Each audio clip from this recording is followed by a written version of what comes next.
Welcome to SP classes. Shubh Pathshala में सभी विद्यार्थियों का स्वागत है। आज हम 12th क्लास के पॉलिटिकल साइंस का 3rd चैप्टर सत्ता के नए केंद्र का पार्ट 2 बना रहे हैं। इससे पहले फर्स्ट पार्ट मैंने अपलोड कर दिया है। आप सबको डिस्क्रिप्शन बॉक्स में लिंक मिल जाएगा, वहाँ से आप उसको क्लिक करके देख सकते हैं। उसमें हमने यूरोपियन संघ के बारे में चर्चा की है। इसमें हम सार्क के बारे में चर्चा करेंगे। तो चलिए स्टार्ट करते हैं। सार्क क्या है जानते हैं। देखिए, सार्क दक्षिण एशियाई क्षेत्रीय सहयोग संगठन की स्थापना 8 दिसंबर 1985 को ढाका में सार्क चार्टर पर हस्ताक्षर के साथ की गई थी। तो देखिए, सार्क का फुल फॉर्म क्या है? दक्षिण एशियाई क्षेत्रीय सहयोग संगठन। ये ध्यान रखना, कई बार सार्क का फुल फॉर्म एग्जाम में आ जाता है 1 नंबर के क्वेश्चन में। तो दक्षिण एशियाई क्षेत्रीय सहयोग संगठन, और इसकी स्थापना कब हुई थी ये भी ध्यान रखना है। इसकी स्थापना जो है वो 8 दिसंबर 1985 को हुई थी। ठीक है, तो ये ध्यान रखना है। उसका देखिए, ये इसके जो संस्थापक थे वो 7 देश थे: भारत, बांग्लादेश, भूटान, मालदीव, नेपाल, पाकिस्तान, श्रीलंका। ठीक है, तो ये 7 देशों ने मिलके इसकी स्थापना की थी। अच्छा, ध्यान से देखोगे तो ये सारे जो हैं भारत के पड़ोसी देश हैं। ठीक है, और ये दक्षिण एशियाई वाले देश हैं। ध्यान रखना, ये पड़ोसी देशों में चीन भी है, चीन इसके अंदर नहीं आता है, तो ये कन्फ्यूजन नहीं होनी चाहिए। ठीक है, अब आगे देखिए क्या है कि भाई अफ़गानिस्तान जो है वो 2005 में 13वें वार्षिक सम्मेलन के सार्क में नया सदस्य बना। तो 2005 में अफ़गानिस्तान एक नया सदस्य बनता है। नया सदस्य मतलब कि जहाँ 7 देश थे, अब जाकर ये 8 देश हो गए हैं। तो सार्क में अब टोटल जो है 8 देश है। अब संगठन के कार्य क्षेत्र क्या है, ये किन किन क्षेत्रों में कार्यरत है, क्या आपस में किन किन क्षेत्रों में सहयोग करता है, ये जान लेते हैं। मानव संसाधन विकास एवं पर्यटन, कृषि एवं ग्रामीण विकास के लिए कार्य करते हैं आपस में। पर्यावरण, प्राकृतिक आपदा, बायोटेक्नोलॉजी, इन सब में आपस में ये सहयोग करते हैं। और आर्थिक, व्यापार एवं वित्तीय सहयोग ये 8 के 8 देश जो हैं आपस में करते हैं। जैसे अफ़गानिस्तान को भारत जो है कई बार आर्थिक सहायता दे चुका है वहाँ की जनता के लिए। उसके बाद कई सारे सामाजिक मुद्दे जो हैं उनको शांतिपूर्वक जो है सुलझाने का काम ये करता है। और गरीबी उन्मूलन कार्यक्रम, क्योंकि देखा जाए तो ये जितने भी देश हैं वो अभी विकासशील देश है, तो आपस में इन सभी देशों में तकरीबन गरीबी बहुत ज़्यादा है, तो आपस में गरीबी उन्मूलन कार्यक्रम में भी आपस में सहयोग करते हैं। तो देखिए, सार्क का उद्देश्य क्या है, अब ज़रा ये देख लेते हैं कि भाई सार्क किस उद्देश्य के लिए बनाया गया था। तो देखिए, दक्षिण एशियाई लोगों के कल्याण को बढ़ावा देना और उनके जीवन की गुणवत्ता सुधारने के लिए बनाया गया था। और दक्षिण एशियाई देश कौन से हैं, हमने बात कर ही ली थी। उसके बाद आर्थिक वृद्धि, सामाजिक प्रगति, सांस्कृतिक विकास में तेजी लाना इसका एक उद्देश्य है, आपस में जितने भी देश हैं। और दक्षिण एशिया के देशों को आत्मनिर्भर बनाना। ठीक है, उसका बाद तकनीकी एवं वैज्ञानिक क्षेत्र में आपसी सहयोग करना, अन्य विकासशील देशों के साथ सहयोग को मजबूत बनाना। तो ये इसका उद्देश्य है, जो कि कह सकते हो कि 8 के 8 देश जो हैं आपस में मिलके ये सारी चीज़ें, इन सारी चीज़ों के लिए उन्होंने सार्क का निर्माण किया था। अब देखिए, सार्क का महत्व क्या इंपॉर्टेंट रखता है। तो सार्क देशों में परंपरा, परिधान, भोजन, सांस्कृतिक और राजनीतिक पहलू लगभग समान हैं, तकरीबन एक जैसे हैं। जैसे पाकिस्तान की बात करें तो पाकिस्तान जो है अपने ही देश से बन के निकला है। अफ़गानिस्तान भी बहुत पहले अपने ही देश में जुड़ा हुआ करता था जो निकला है। उसका श्रीलंका की बात करें तो श्रीलंका में तमिल वगैरह जो हैं रहते हैं अपने देश के। तो कुल मिलाकर अपने पड़ोसी देश है। बांग्लादेश भी अपने ही देश से निकला है, तो अपने पड़ोसी देश हैं। तो तकरीबन संस्कृति, परिधान मतलब कपड़े, पहनावा वगैरह ये सारे काफ़ी ज़्यादा मैच करते हैं, एक जैसे ही हैं। तो उनके कार्यों में तालमेल और सहयोग स्थापित करने में लाभदायक, आपस में सहयोग करने में ये लाभदायक है, इसलिए महत्व रखता है। फिर वैश्विक अर्थव्यवस्था में सार्क देशों की हिस्सेदारी 3.8% अमेरिकी डॉलर है।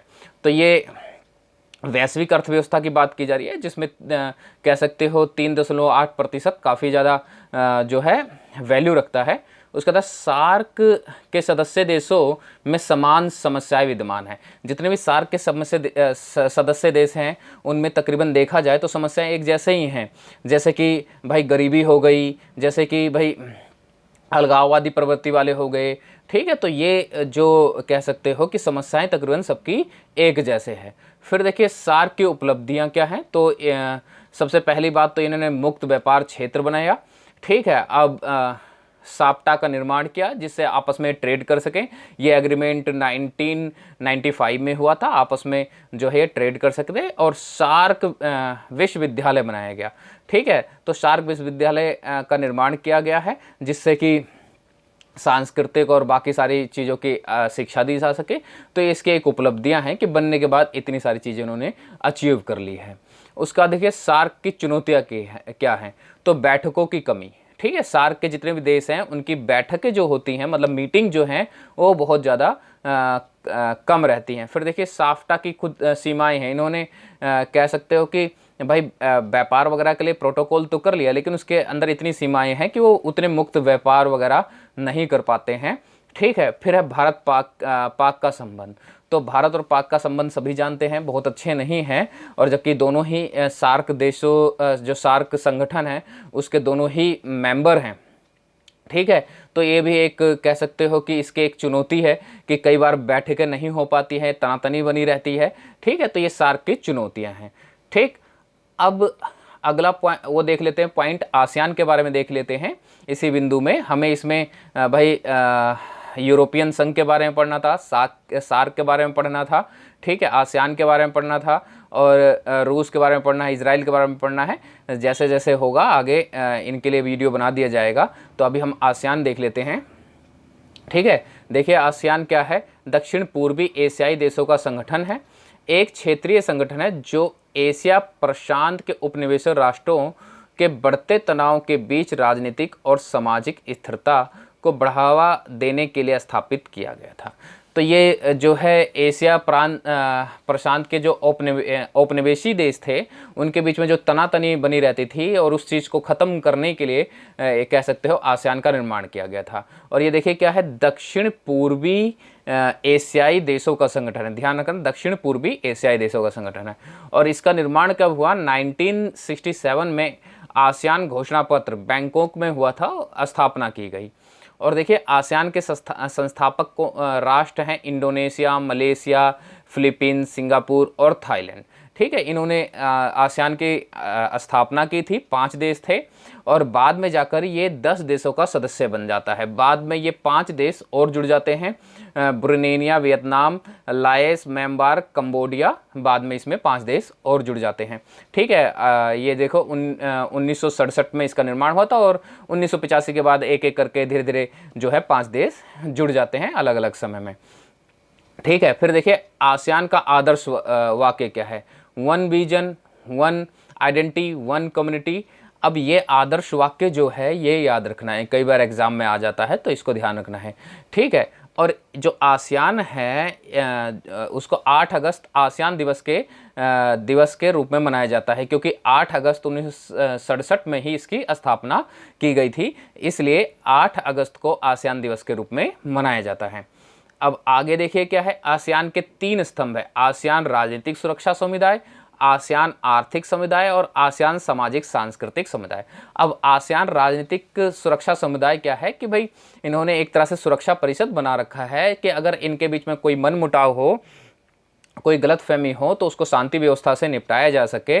ठीक है, तो मतलब अपने सहयोग के लिए सुरक्षा परिषद समुदाय इन्होंने बना रखा है। फिर आसियान आर्थिक समुदाय, जो इसके सदस्य देश हैं आपस में आर्थिक सहायता करने के लिए, आर्थिक रूप से अपने आप को मजबूत करने के लिए आसियान आर्थिक समुदाय बनाया गया है। फिर आसियान सामाजिक सांस्कृतिक समुदाय, भाई जो संस्कृति है उसको बढ़ावा देने के लिए।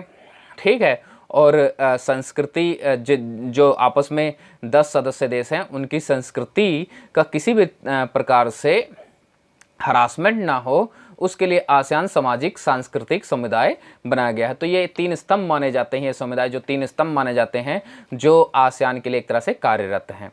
ठीक है, उसके आगे देखिए आसियान के उद्देश्य क्या हैं। संयुक्त राष्ट्र के घोषणा पत्र में उल्लेखित सिद्धांतों का अनुपालन करना। तो जो संयुक्त राष्ट्र का घोषणा पत्र है, ठीक है, उसके जो भी सिद्धांत हैं उनके हिसाब से ही आसियान चलता है। इसलिए एक तरह से ये जो संगठन है ये काफ़ी ज़्यादा शांतिप्रिय संगठन माना जाता है।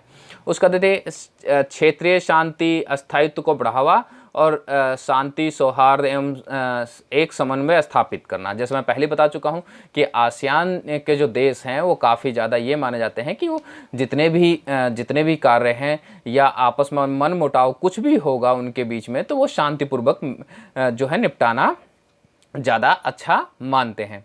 उसके बाद देखिए क्या है, इन देशों के में आर्थिक विकास, सामाजिक स्थिति में सुधार तथा सांस्कृतिक विकास में सहयोग।